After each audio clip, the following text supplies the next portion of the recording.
Welcome everyone to our penultimate Monday conference, tackling the theme of online versus offline. The talk and moderation today will be in English.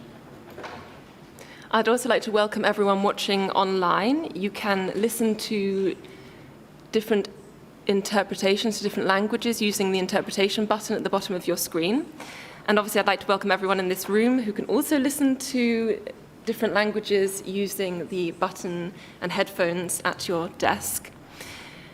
In general, just a few practical remarks. Karin will speak for about 45-50 minutes, and then there'll be the opportunity to ask questions. And for those watching online, you can also ask questions using the chat, and then they'll be read out in this room. Okay, so even though COVID has ceased to be headline news every day, we're still confronted with its implications. Many areas of our daily lives, both professional and private, have changed irreversibly. As interpreters, we used to catch trains to assignments. We would really travel a lot. We might spend several days a week in different countries and different cities until the pandemic forced us to stay home. At first, we did nothing except panic. And then remote interpreting suddenly became ubiquitous, forcing us to jump in at the deep end.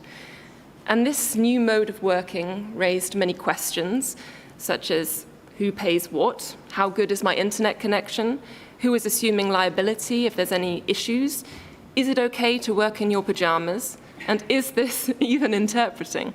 And of course, the big issue, sound quality. A few of you may have heard that interpreters in Brussels are on strike at the moment, and it is because of sound quality that they're on strike.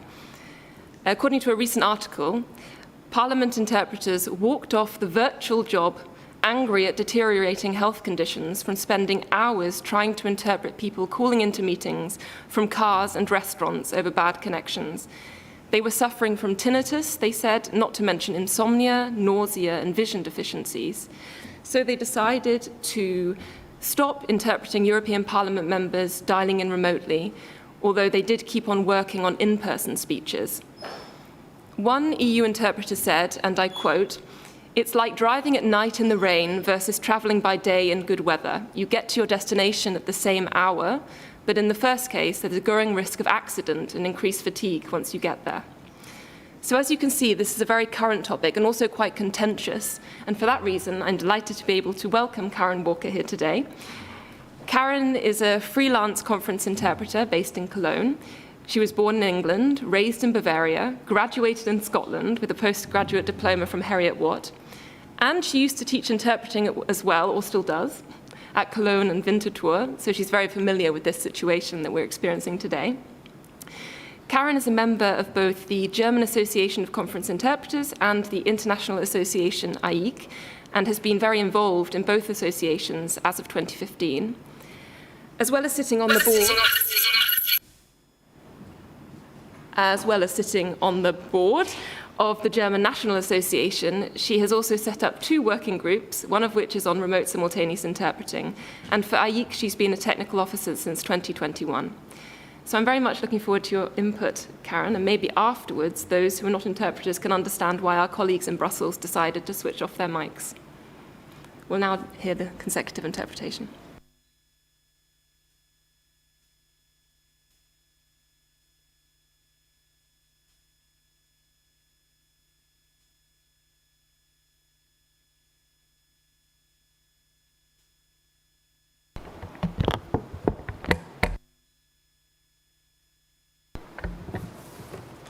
Meine Damen und Herren, ich heiße Sie herzlich willkommen zur vorletzten Ausgabe unserer Montagskonferenz. Das heutige Vortragsthema ist Remote Simultaneous Interpreting, Theorie und Praxis.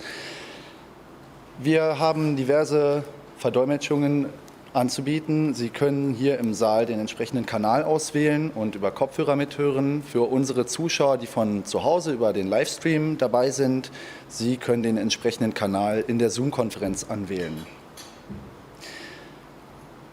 Ich möchte noch vorweg sagen, dass Karin ungefähr 45 Minuten vortragen wird und im Anschluss gibt es eine kleine Frage-Antwort-Runde. Sie sind herzlich dazu eingeladen und auch aufgefordert, Fragen, die Ihnen in den Sinn kommen, zu stellen. Falls Sie online zuschauen, können Sie Fragen über den Chat stellen.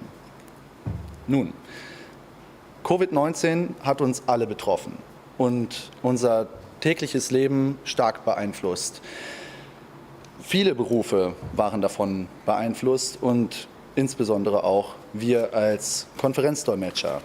Denn als Konferenzdolmetscher ist es normalerweise üblich, viel unterwegs zu sein. Man muss in diverse Länder reisen, jeden Tag an einem anderen Ort arbeiten. Durch Covid war das nicht mehr möglich.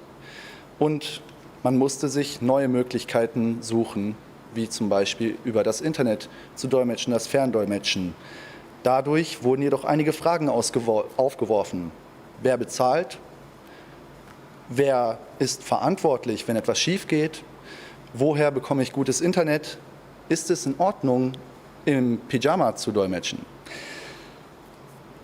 Und vor allem ein sehr wichtiges Thema, was auch heute besprochen wird, ist natürlich die Tonqualität.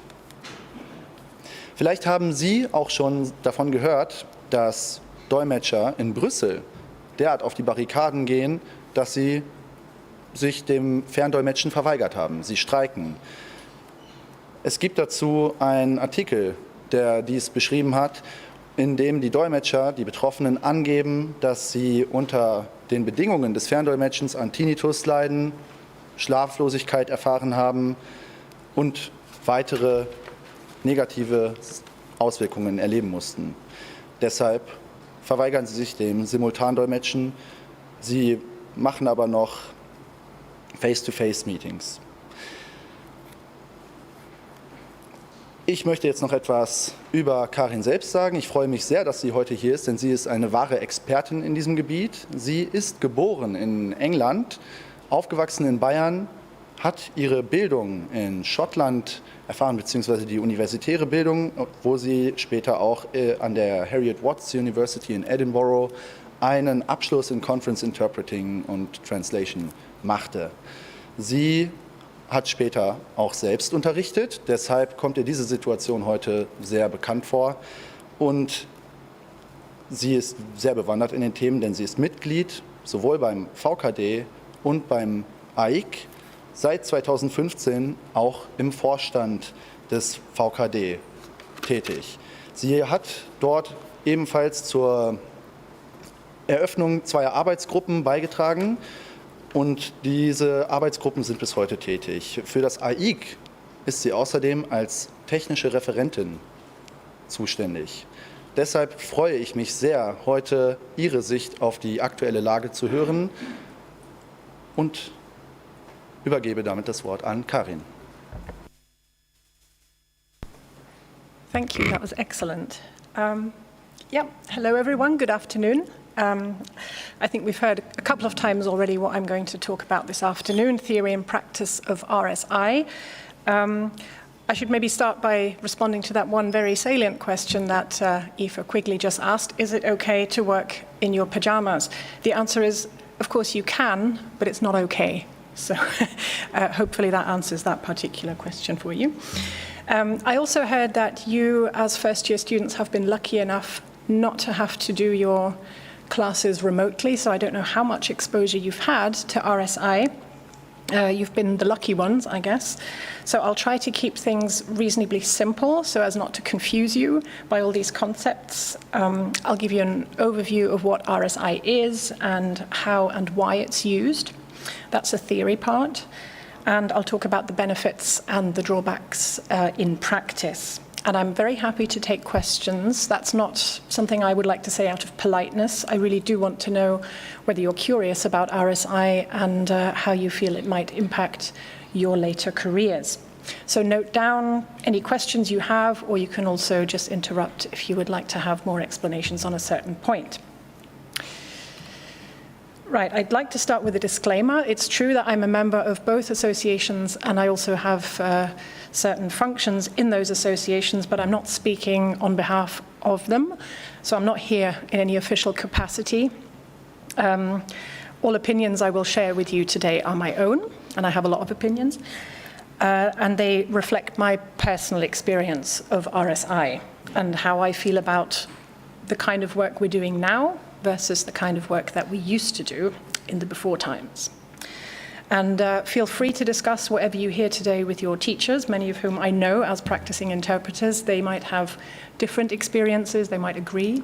It's certainly something on which opinions can differ.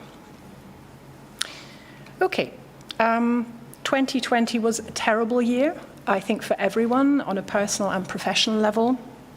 Everything stopped in March. There was lots of cancellations, and some of us were lucky enough to have a cancellation clause in our agreements, meaning that we got paid for any assignments that had already been arranged. But after that, we were pretty much on our own for a while. Aoife said that we panicked when things stopped, and that's quite true. So we spent some weeks just wallowing in the idea of, or the feeling that we would never work again. And then companies and their staff started working again. Everyone got sent home to work. And we thought we knew, or we hoped, that meetings would start to happen again at some point. And we wanted to be prepared for that. And then we thought, well, there's not really any need for panic because we've got this thing called RSI. And that should work for us, right? So it's a bit of a Pandora's box, as we will hear in a moment. But certainly there was a solution available, which was a good thing. And why was it available? That's because remote interpreting, or distance interpreting, you might have heard the name distance interpreting, DI, has been around for a good few years already.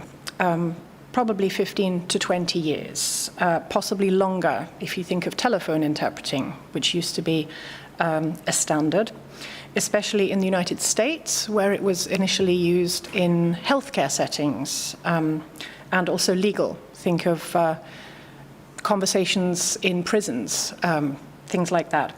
So that was actually pretty widely available already, but it was used in consecutive mode because simultaneous is technically, obviously, more sophisticated. The tech was not available for a very long time. As you can appreciate, you need a certain bandwidth, you need internet speed. The transmission speeds were not available until recently, and so SIM was never in the picture. But by 2020, certainly the tech was sufficient to allow for simultaneous as well. And as you already heard in the introduction, there was already a working group for RSI that was founded by a few colleagues, including myself, under the VKD, the German association. And that was in 2016, because that's when we started thinking about these things. We knew that these solutions were becoming available. And so we'd already started to check for providers, for platforms that were offering this service. And round about that time, there were around 50 or 60 providers that we could find online. Many of these companies were startups from the tech world. They had more tech knowledge than knowledge of the interpreting industry. So we weren't particularly convinced by what they had to offer.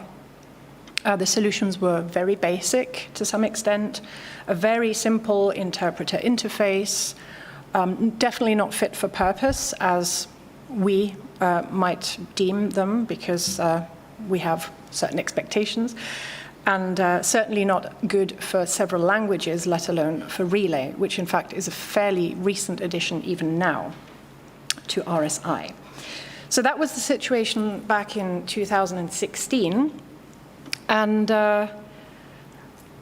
by the time the pandemic broke out, there was maybe 8 or 10 more or less active providers on the market.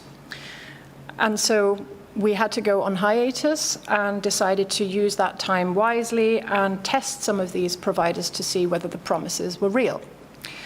And we found that not all of them worked very well in practice, that the interpreter interface still hadn't really moved on. We didn't feel that they were good enough.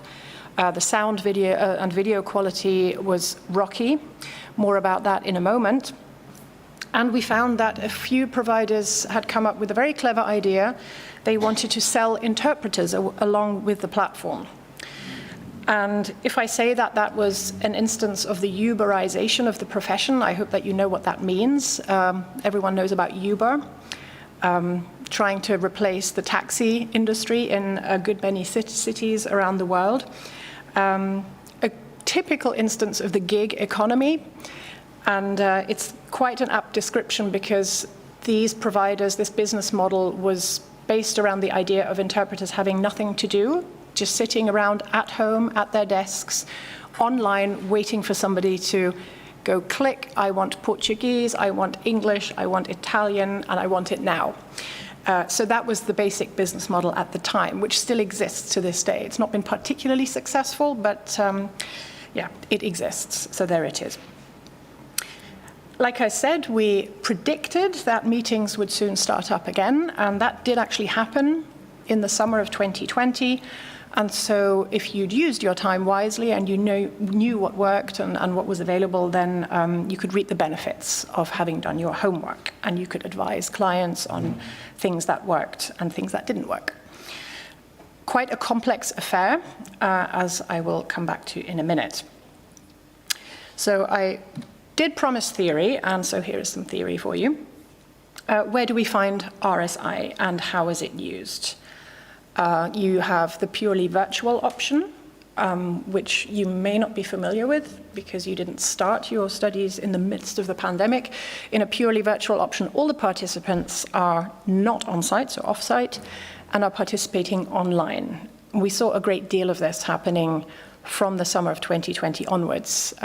For obvious reasons, there was a lockdown, so people were at home in front of their own computers. Infection rates were high, nobody could travel, and so this was pretty much the only option available. Then we have hybrid. Today is a very good example of that. Some people here, an unknown quantity of people online.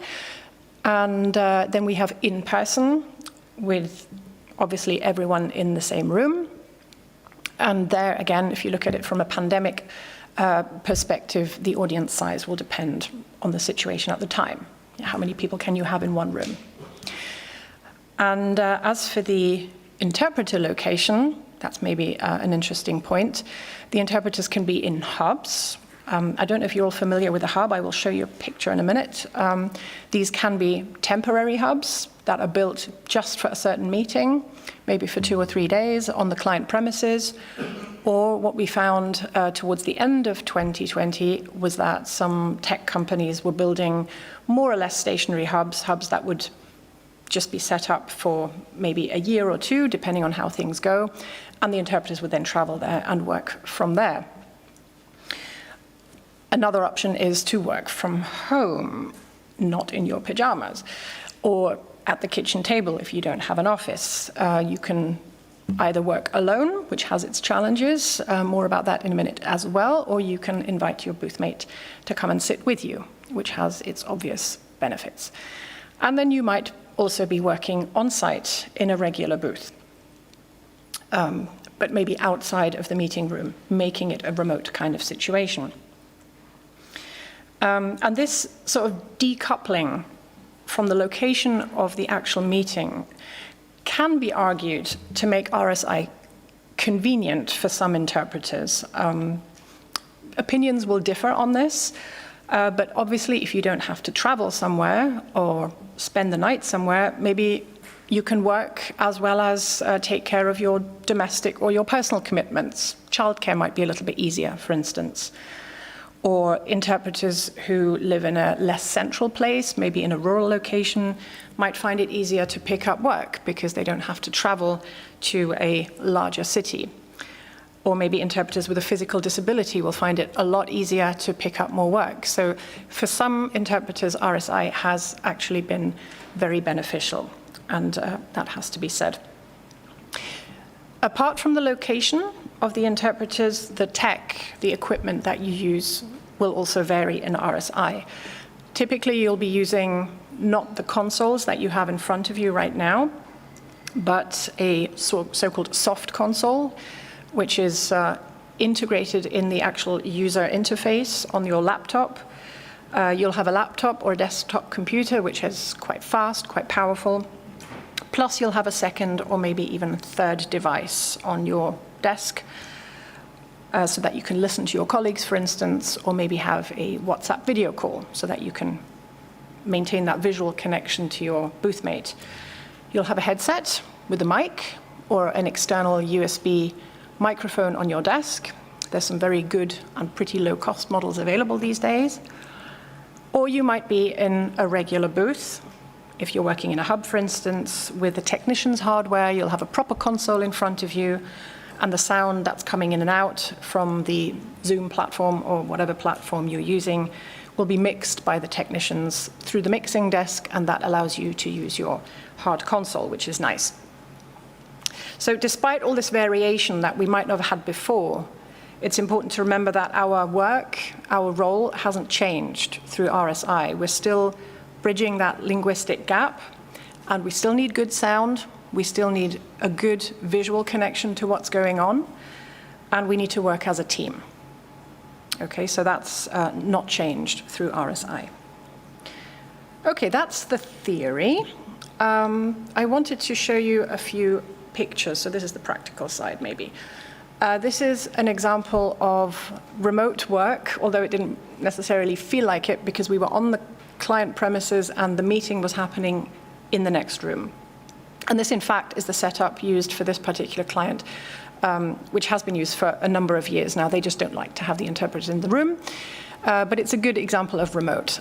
So what we have here is, yeah, you can see two desks side by side. You've got the console in the middle, slightly older model, but that doesn't matter.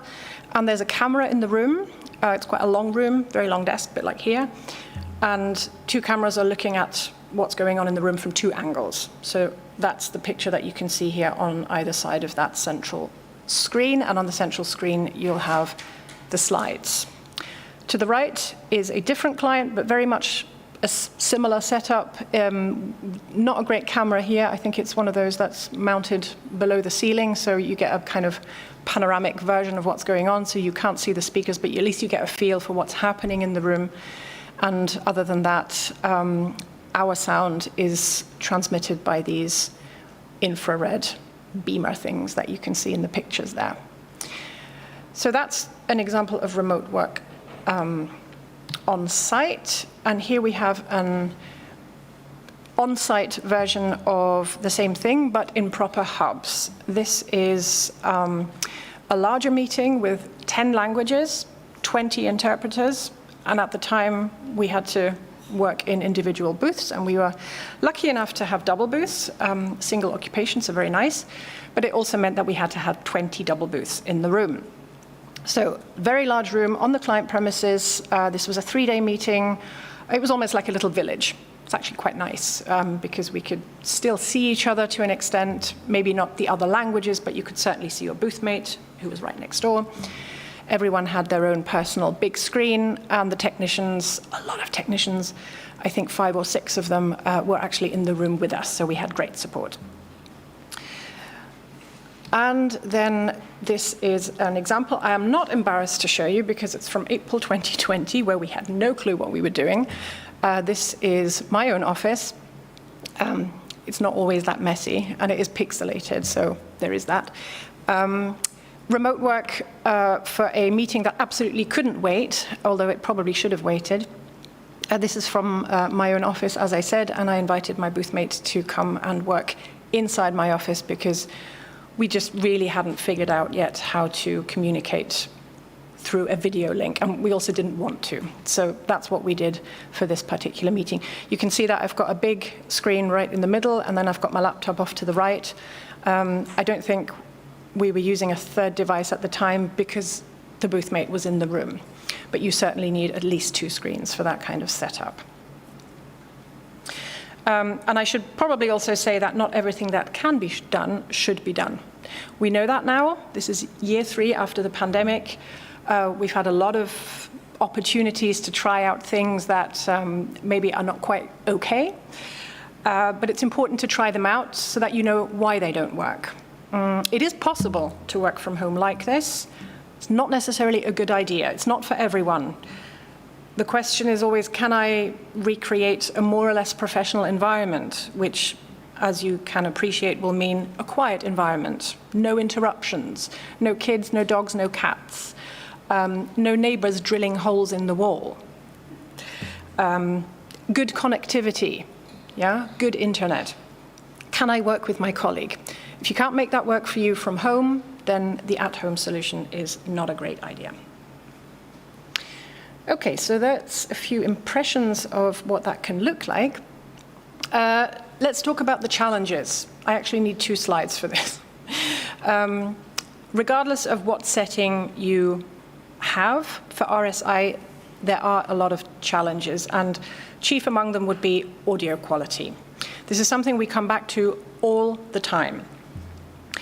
Audio quality essentially is measured in the frequency range that you get through your headphones, meaning that whatever platform you use has to have the capacity to transmit the full frequency range of the human voice.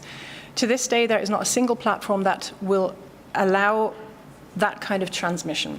There are many reasons for this, and I saw that next week Matthias Haldimann will be presenting on good sound, so I would encourage you to listen to him. He will probably go into more detail. Don't want to go into lots of detail today, but essentially what we get through RSI very often is a kind of pixelated sound. It doesn't sound good. There's scratchy sound to some people's mics if they're even using a mic. There'll be interruptions, there'll be distortions because maybe the speaker's internet connection is not up to speed. Video quality is a very close second.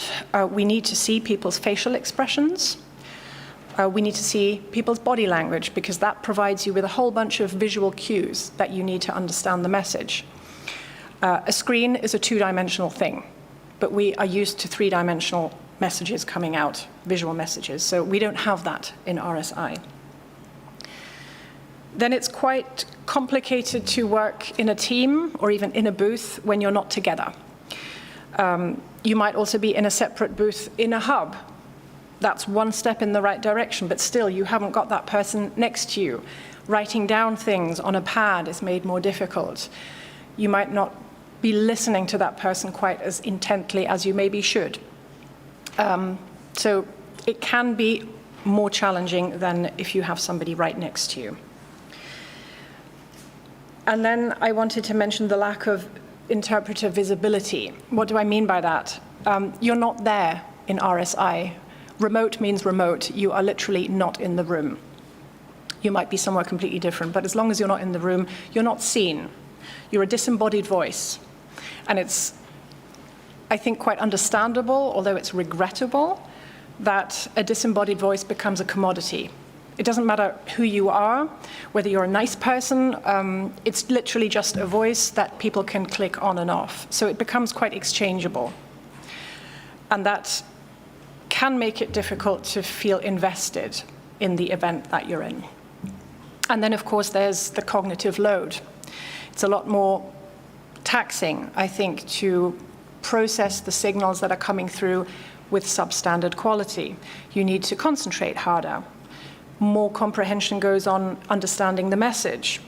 You've got less capacity available for processing what you're hearing, repackaging it in another language, and then, of course, providing correct output. You've only ever got 100% capacity, so you have to learn to kind of shift those capacities around a little bit. And the more that goes into understanding, the less you've got for the end product, if you like.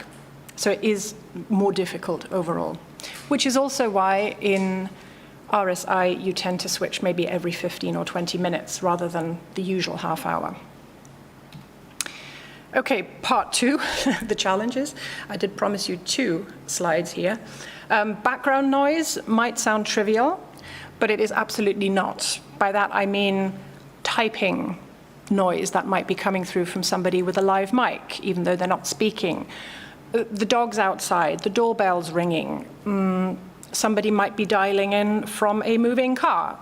This is actually a real thing. That was not even an exaggeration. This has been happening at the European Parliament. That will create noise that you just literally cannot be dealing with. Yeah, that's not what you want. You want a clear and quiet background. Liability for technical issues. Is your online connection, if you're working from home, stable enough? What about hardware failure? Yeah, internet goes down. Maybe there's building work going on in the next road. None of this is within your sphere of influence, but the client might find that your stream is interrupted. So how are you going to work out who's to blame? Is your bandwidth enough? Maybe you've got kids at home, lockdown, schools are closed, they're Netflixing, they're pulling on your bandwidth. That's not going to be good for your internet connection. You need full bandwidth. Confidentiality is something that needs to be thought about as well. Can somebody else in your house listen into the conversation? Are you on an encrypted line? Zoom bombs, I don't know if you've heard of Zoom bombs. Zoom had a major confidentiality issue, or rather data privacy issue in 2020-21, where they used to have open links to meetings, so you wouldn't have to enter like a passcode to get into the meeting. Not necessarily a problem for the interpreter per se, but for the organizer, but certainly a possible interruption, a possible technical issue that might confuse you, might interrupt your concentration. Handover and teamwork. You guys are in the booth, two to a booth, which is very nice. All you have to do for handover is just go, and that's it. If you're not in the same space, that is going to be made quite difficult. And then, as I said, the traditional role of interpreters, our work might not have changed, but again, the fact that you are recognized as a voice coming out of nowhere means that you're not seen. And that can be a problem. If you're on site, sometimes you're recognized as a provider that can add some value to the entire event. Somebody might come in, a speaker that they haven't foreseen, or maybe there's a mic malfunction. They will come to you and then say, can you do this consecutively because we've got a problem with the mic? All of that goes away. You are literally just that disembodied voice. And so your function in the whole system of a meeting is much reduced. And that can lead to a feeling of being entirely replaceable. You're not able to show that you're really adding value because all you do is just switch your mic on and off, in inverted commas. The whole interpretation thing becomes quite arbitrary because you're not providing visible value. It's going to be difficult to convince the client that you really are adding value to this. Kind of goes back to what I said about the Uberization of the industry. If you're being Uberized, you don't care who's providing the service. All you want is to get from A to B. And the same kind of thing can happen if you're booked through a platform. The organizer doesn't know who you are, what your expertise is, whether you're experienced or not, whether you're even qualified or not. So it can become a service that is seen as low value, shall we say, and getting paid, and paid well for that, is going to be difficult. And then there's certain psychological issues that are involved with not being there. You might not feel like you're really contributing. You don't feel like you're part of the team, making an event truly successful. And that can lead to disengagement, which is completely normal. You might switch off during your 20 minutes. You might go off and put a load of laundry on while you're not on. This is not the kind of thing that you do when you're working on site. So there's a certain, how should I say, a disconnect between the meeting and you. Not always a good thing. And this can impact on your performance and on your concentration. So what can we do about all of these things? Because, of course, they've been recognized by the interpreters community and also by the associations like AIIC, like VKD, and also the large institutions that use interpreting a lot. Guidelines, best practices have been produced for clients. How do you buy RSI services? Participants, how do you ensure good sound, a good visual, and so on, and also for consultant interpreters who put together teams for clients. There's been lots of tests done of the platforms and also the peripherals. Peripherals means the hardware that you use, so your headsets, your microphones, that kind of thing. ISO compliance, you may not be familiar with ISO, that's the International Standards Organization. DIN might be more familiar to you as Germans, that's the German version of ISO. They adopt technical standards, mostly technical standards, to kind of provide a benchmark. This is the kind of requirements that certain technical equipment has to fulfill. And they also exist for things like microphones and cameras. And there is a new distance interpreting standard out quite high requirements. Some platforms will claim to be ISO compliant. In fact, there are no platforms that even come close at the moment. So you can try, of course, to influence the setting of these standards to make sure that whatever comes out at the other end of this process really is that benchmark that everyone should head towards. And I think that's what AIIC and also VKD have done. They both have somebody in these DIN ISO committees. Lots of discussions, of course, lots of debate around whether RSA is a good idea, whether it's a terrible idea, whether it's something that's here to stay, and whether things can be done to improve it. Infrastructure has been developed. I mentioned earlier the hubs that have been set up and that will remain in place at least for another good few months yet. We'll have to see what happens there. The institutions have set up infrastructure as well, changed their technical setup to accommodate remote interpreting. But despite all of this work that's been going on, the Holy Grail has not been found yet. Some, as I said, some of these platforms, some of these systems are getting close to ISO compliance. Things have become a lot better versus April 2020. But if the source of the sound, the speaker, is not using ISO compliant equipment like a top-of-the-range mic or a camera, what you guys get as interpreters in your ears will be substandard. There is no way around it. So the whole chain, if you like, has to be compliant, otherwise you're not getting what we need. Yeah, and as I said, I'll take the opportunity again to encourage you to listen to that presentation by Matthias next week. It's the series on interpreting during the Nuremberg trials, and he'll be talking about the development of sound quality from that time up until now, 70 years later. And it's quite striking that even though we're in 2022 now, we're still talking about substandard sound. So that's a bit sad. Okay, what about the future? This may interest you as trainee interpreters who may or may not go into the profession. Well, the pandemic is far from over.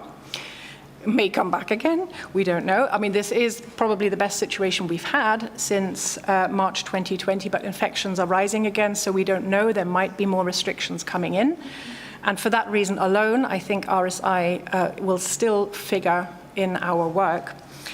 And quite regardless of the pandemic, I think clients have actually found that it makes total financial sense and also ecological good sense not to fly people in for maybe one afternoon or maybe even a day. So they will almost always want to offer an online option or at least hybrid. So as I said, there is not necessarily a consensus on RSI in the interpreter community, but I think we can agree that RSI will be part of our reality to a degree. Hybrid is becoming quite a popular option now. Human beings need personal contact, and so it's entirely possible that we will have meetings on site again. But clients also tend to want to offer an online option for people who cannot travel for some reason. It's often a selling point for conferences as well, that you will be able to participate from wherever you are in the world, maybe for a reduced price. So hybrid is definitely still going to be a thing. Technically, by the way, hybrid is the most challenging setting of all. I think the technicians in the booth over there will be able to confirm that. They have to think of a great many things. 2 sets of audiences, maybe there'll be somebody interpreting online, I don't know. 2 sets of participants, various channels are being used, and obviously everyone wants to have a good experience. So it is more difficult than just on-site or just off-site, and so it's more expensive. But we are seeing a lot of that right now. And like I said, RSI has been around for a while, even before the pandemic. There's new on-site formats that can have a virtual element. Maybe a speaker is being beamed in from wherever. Think of a conference where you might have Alexander Gerst from the International Space Station being beamed in to say hello to somebody, or Matthias Maurer, I think he was the successor to Alexander Gerst. So yeah, there'll be a remote speaker. You can't get much more remote than that, but you know, even if it's somebody just from the next city, that is also a remote speaker, and that will make it RSI as well. And so these are the kinds of things that make conferences interesting or more interesting than they were. I'll talk about this emerging challenge in a moment, interpreter health and well-being. I added that at the last minute, which I'm a little bit ashamed to say. But when I put together the slides, the strike in Brussels had kind of just started to make waves, and I thought it was worth mentioning. So I'll come back to that in a minute. How are formats changing? This may be interesting to you because as young interpreters, you may find that it's not going to be your classic person presenting from the front, audience in front of them. There's so much more going on right now. And this is actually an overview that we put together for a training course in June 2018, so 4 years ago, well before the pandemic. This was a series of RSI events that we did for the associations.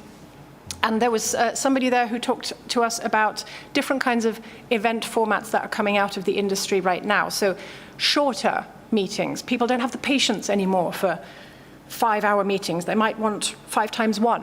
You know, it depends what you have to do, depends what the purpose is of that event. So shorter duration, higher frequency meetings, location, offline plus online, that's the hybrid that I talked about a minute ago. The degree of interaction is definitely going up. Audiences don't want to be spoken at for a number of hours. They want an opportunity to engage. They want to at least ask questions or have a discussion about what they just heard. So there's this move away from the plenary settings that you might think of when you think conference. Fish bowls, don't know if you've encountered fish bowls before, world cafes, sprints, don't know what sprints are, I have to say, but this was in the notes that I took from that event. Mixed on and off-site audiences, that's the hybrid.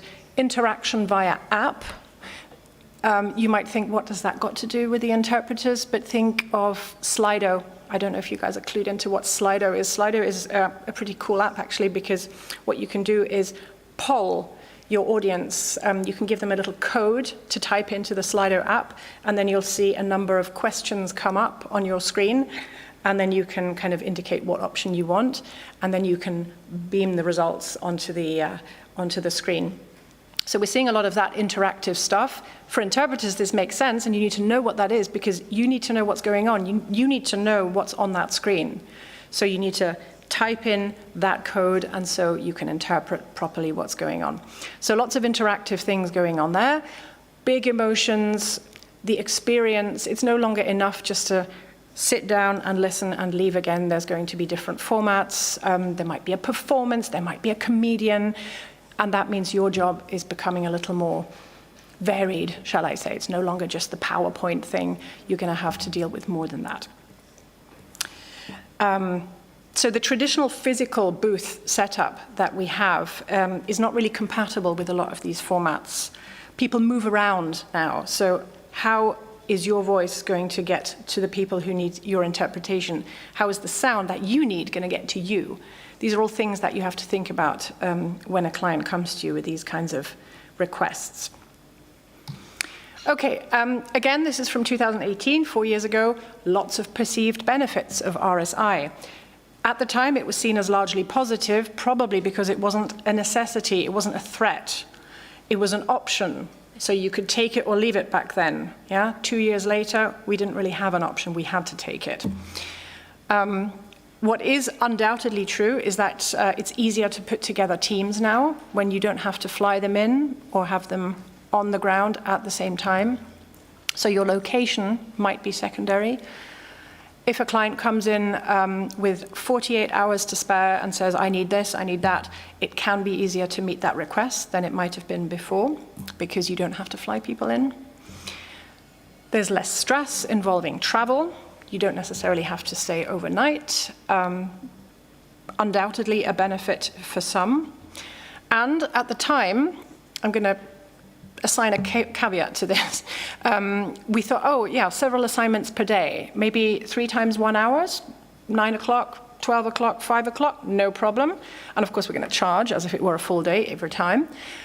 People saw that potential back then. In 2022 we have found that that is really not a good idea. And in fact it's not in line with what the associations like to see either, Because what if a meeting overruns? What if you overextend yourself? Your tech might go down, which compromises the next meeting you're supposed to cover. 3 meetings means 3 sets of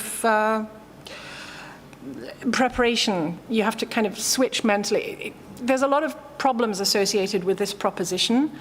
A lot of the providers of RSI made this promise to us that this would be so much more profitable because we could make 3 times as much on a day. But from now, looking back, we can say that the chances of having 3 meetings on the same day are very remote. Pun not intended. So again, the challenges, the visibility of our work, I've already talked about that. We've had to think about how to price our services. When you're working in remote, your profitability calculus completely changes. If you have to travel to a conference and there's a day's travel, you might have heard of the approche, déproche. Travel time is often paid in an ideal case. If you're not traveling to a venue, then what does that mean for your profitability? Is maybe the nerves that you need, the preparation that you need to make sure that everything works right on the day, is that effort maybe larger? Does that possibly justify higher prices because you don't have tech support? You're the master of your own tech. You need to get that paid for. You're using your own hardware, which you might not when you work on site. So you have to think about the pricing of your services a little bit differently. Copyright is much more of a problem than it ever was. Online, anyone can listen and record your work. Listen to and record your work. The organizational effort is different, for sure. In many cases, you need to think about far more things than if you were to just travel to a venue and somebody would take care of all the tech for you. Data privacy can be a problem. Again, I do have an encrypted line, yes or no. Basically, you can summarize RSI under more things can go wrong, especially when you're not working with proper technical support. Admin effort is greater. If you've got everyone on site, the entire team, you can see that people are there ready to switch on their mic. Online, people are invisible. You don't know that. Especially when you're a consultant interpreter, that can make you a little bit anxious. And selling the service is harder because, again, you're just the voice. And so it's difficult to explain to the client why something will cost X, because for them it's just a thing that they click on. Selling local and regional teams is harder as well. RSI has globalized the interpreting industry. Why should a client pay Central European fees for, let's say, Spanish? Don't know if you can appreciate that thought. If they could go to somebody in South America who will work for a fraction of what you might ask for if you're in Central Europe. And I'm just using Spanish as an example. You can really do that with any language.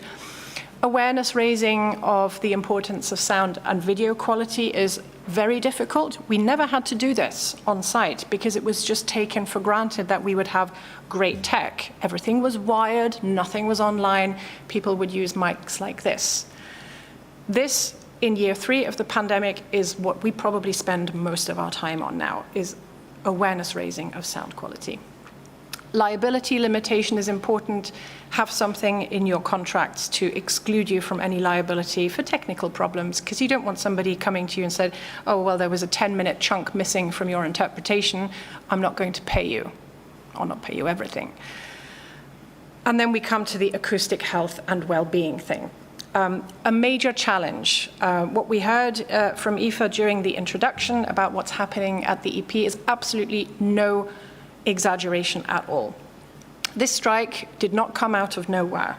This came after almost 3 years of constant demonstration of goodwill on the part of the interpreters to make everything happen so that the business could continue of the European Union, of the European Parliament in this case. But that's just an example of what we've been experiencing on the open market as well.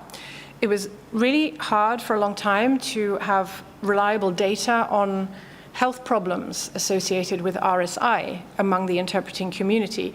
There was a report that, or a survey rather, that was done by professional delegation of the European Parliament interpreters, providing evidence that around 1/3 of the interpreters had reported hearing problems and health problems associated with poor hearing, such as something called hyperacusis, which is an heightened or an extreme sensitivity to noise, meaning that if you walk into a bar and there's a normal background noise, you're going to be walking right out again because it's just too loud. You can't deal with it. Tinnitus, maybe you've experienced that yourself. Psychoacoustic problems, meaning you hear somebody speak, you're supposed to interpret, but you just have, it's word salad. You simply cannot process it because your brain shuts down. So cognitive processing difficulties, headaches, migraines, visual problems. I am one of these colleagues, so I know it's not an exaggeration. I had acute hearing failure in November 2020 after a period of quite long exposure to substandard sound. So I can tell you it is something one should take quite seriously because it can mean the end of an interpreter's career if they don't do something about this. Or if the clients don't do something about it, I should say. Maybe you have questions about that. We can talk about it in a minute. So to you as the younger generation coming onto the market at some point, what could I recommend? Join an association when you graduate, because the associations have developed standards, guidelines on how to do RSI properly. You don't have to reinvent the wheel, the information is there. Get yourself a mentor. Take advice from people who are doing or have been doing this for quite some time. All the associations will have a young interpreter scheme of some sort. VKD is particularly popular there. They have a larger scheme. And take the advice from people who know. Yeah. Remain mindful that standards exist in RSI. It is not the Wild West that it was 2.5 years ago. It's very easy to fall into a trap with RSI because in theory, all you need is a kitchen table and a laptop and maybe a headset. It's not as easy as that. It's deceptively simple. But it's still a professional service that you need to provide. It doesn't matter how it's transmitted. It has to be professional, and with RSI, it's extra difficult. So just remember, there are standards, and they should be adhered to. And of course, become a networking animal. Join a group, join a Stammtisch, because that is where the expertise is. You are not alone with this. RSI is a bit of a beast, but it can be dealt with if you get advice from your colleagues, if you also get the feeling that you're not in it all alone. Okay, so thank you for coming to my TED Talk. Thank you for your kind attention and your amazing interpretation, I'm sure. And if you have any questions, I'll be very pleased to take them.